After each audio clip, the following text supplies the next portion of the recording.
Oxford from the inside. The good, the bad, but always the truth. Hey guys, welcome to Oxford from the Inside, the good, the bad, but always the truth. Today we're here with Jacob. Would you like to introduce yourself? Yeah, hello everyone. My name is Jacob. I'm a third year maths student at Trinity. Nice. And today we're going to do a quick fire question, and we're asking Jacob, what are your top study tips? So the floor is yours, Jacob. Yeah, I guess I'll just dive straight in. So tip number one for me would be to organize your notes. I think it helps you keep track of what you've done and what you need to do. My system is I have a series of 4 magazine holders where I put like kind of plastic wallets of various sheets and pieces of paper into like an assigned magazine holder. I know some people really like to organize with folders. I just found like magazine holders have worked for me really well over the past 4 or 5 years. But I guess like you just find something and stick with it. But yeah, definitely recommend organizing your notes and having associated like organization on your computer as well. Just makes it super easy to look up bits of information. Okay, my second tip would be aware of the key resources at your disposal. So whether that's like if you get given a reading list, like take out the top 2 or 3 books, and also have a look and kind of know what's inside them. If your lecturers do office hours, know when and where they are and who you can go to ask for help. I think something that I've really liked is having PDF books because you can just control F and search the whole book to kind of see what's there.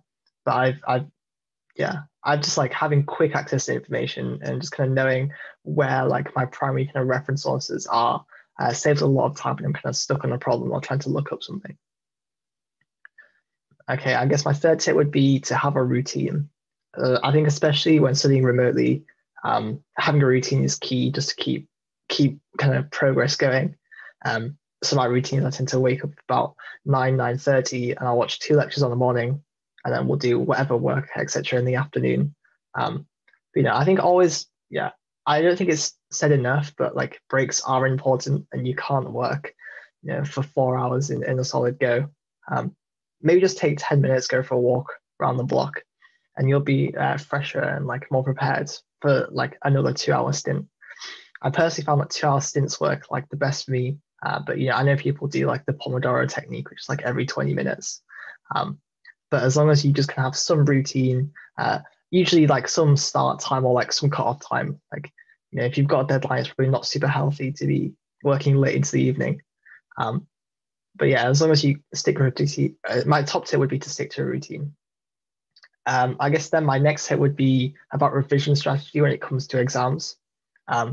So I think, by the time you're at university, you've been doing exams for almost, 10, 12 years. So you're kind of probably getting used to it. But my revision strategy kind of broadly goes as follows.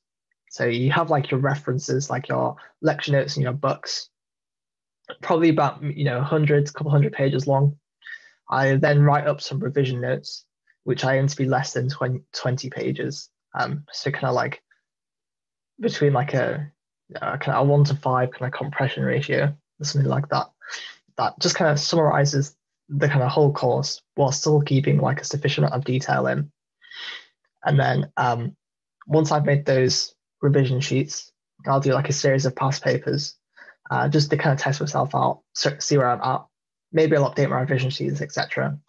Then when you get closer to the exams, I condense my revision sheets into like a study sheet, into a cheat sheet even, which should just be like 2 or 3 sides. And those 2 or 3 sides should be everything you need to know for that exam that you can't remember from your revision sheets. So by doing it in stages, you just kind of like condensing the amount of information you need to remember until it's like 1 or 2 slides and it's completely manageable. Okay, then I would say another study tip would be about your environment. So I guess like it's a bit awkward right now as you might not have like that much control over where and when you study. But I think for me, like a change of scenery really helps me like change topic or like kind of gives me a fresh boost of energy. So when I was in Oxford, I used to kind of rotate libraries maybe once or twice a day, just to give myself fresh scenery. And then when I'm in the library, I do like a little bit of background noise. I know some people like quiet, so maybe you could wear like noise cancelling headphones or listen to music. But I definitely recommend like studying in a few different places, figuring out what works for you. But if you get bored of one location, change it up. Whether that's maybe swapping rooms with your brother or sister, studying in their room, working on the dining room table downstairs, just for a change. It just keeps it a bit different. And yeah, they were my top 5 study tips. Nice. I mean, that was amazing. I think, yeah, just adding to your last point, I think for times where when the pandemics in the past, cafes as well and just the city in general, wherever you can move around. But yeah, that was amazing.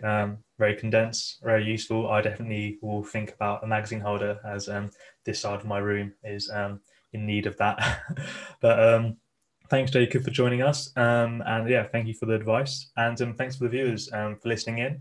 And stay tuned, because this is our first episode of Top Study Tips, and many more will be coming from different students' perspectives of how they found what works for them in terms of studying.